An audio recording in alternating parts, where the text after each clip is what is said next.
Hey, what's going on, guys? Brandon with Taylor's Fire Smoke Cooking. Welcome back into my kitchen. Today, we're going to whip up a corn casserole or corn pudding, as some people like to call it. This is a simple recipe. It's going to require a Jiffy cornbread mix, cream corn, a can of regular sweet corn, a little butter, and some buttermilk. You can use sour cream if you have that. I prefer buttermilk because I'm not a fan of sour cream. And we're just going to make just a traditional basic corn casserole.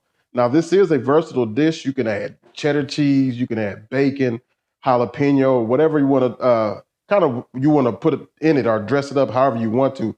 But like I said, we're going to go the traditional route. So let's go ahead and get started, get into it, and I hope you enjoy.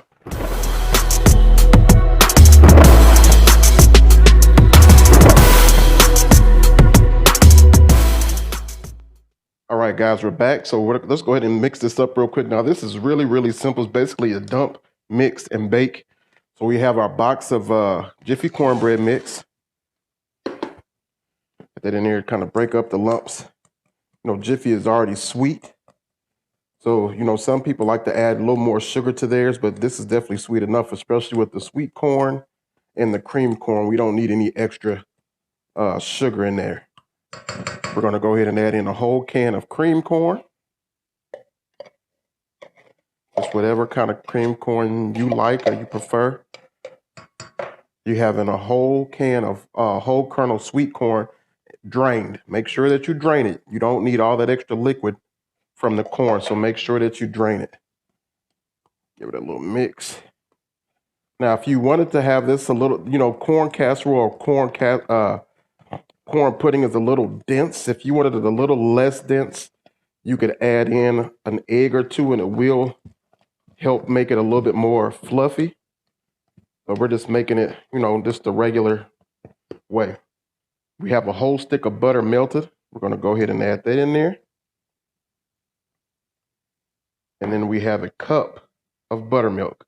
Again, you could use sour cream. Most people do use sour cream. I don't like sour cream, therefore I'm using buttermilk, which is a substitute for sour cream. And again, if you wanted to, you could make this like a bacon, cheddar, and jalapeno style corn casserole, just a bacon and cheddar, bacon, jalapeno, whatever you want to add for real. Let's give it a good mix. And we're going to go into a 7 by 11 Pyrex dish. Make sure that you spread. And we're just going to add our corn casserole batter to the pan. You want it a little thinner, quite naturally use a bigger pan. But this one is going to be perfect for the way we want it. All right, guys. Have a look at that. This is going to go into a 350-degree oven for about 40 minutes. And I'll see you guys back when it's time to cut it open. Here's our corn casserole fresh out the oven. Piping hot. You can see it has that nice golden brown color to it. It's going to be nice and moist. You can just smell all the corn coming out. It smells amazing.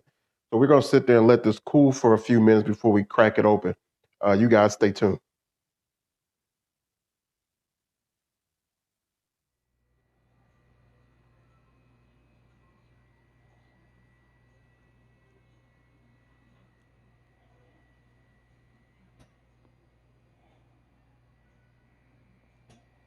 All right, y'all, we've allowed it to sit up and cool for a few minutes.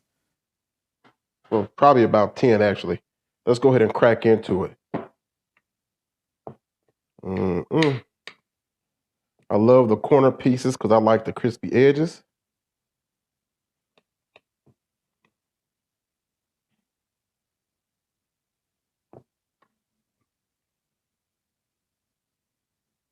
Look at that, still moist, all that corn in there with the bits of crusty edges around there.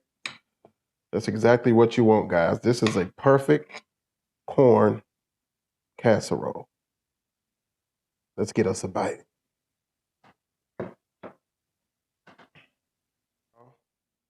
Again, that perfectly cooked corn casserole. I definitely want to get a corner piece. Go ahead and get you some. Look at that.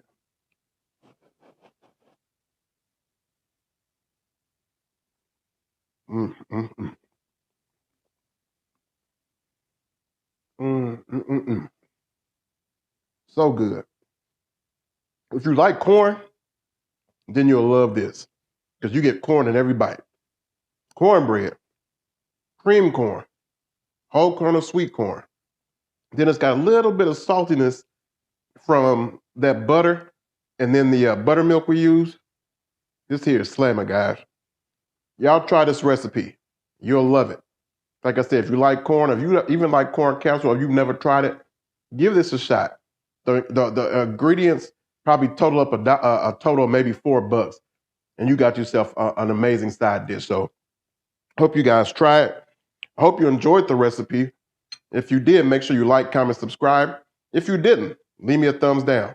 If you did, make sure you leave a thumbs up, share the video, and I appreciate you guys watching. Till the next time, God bless. Mm.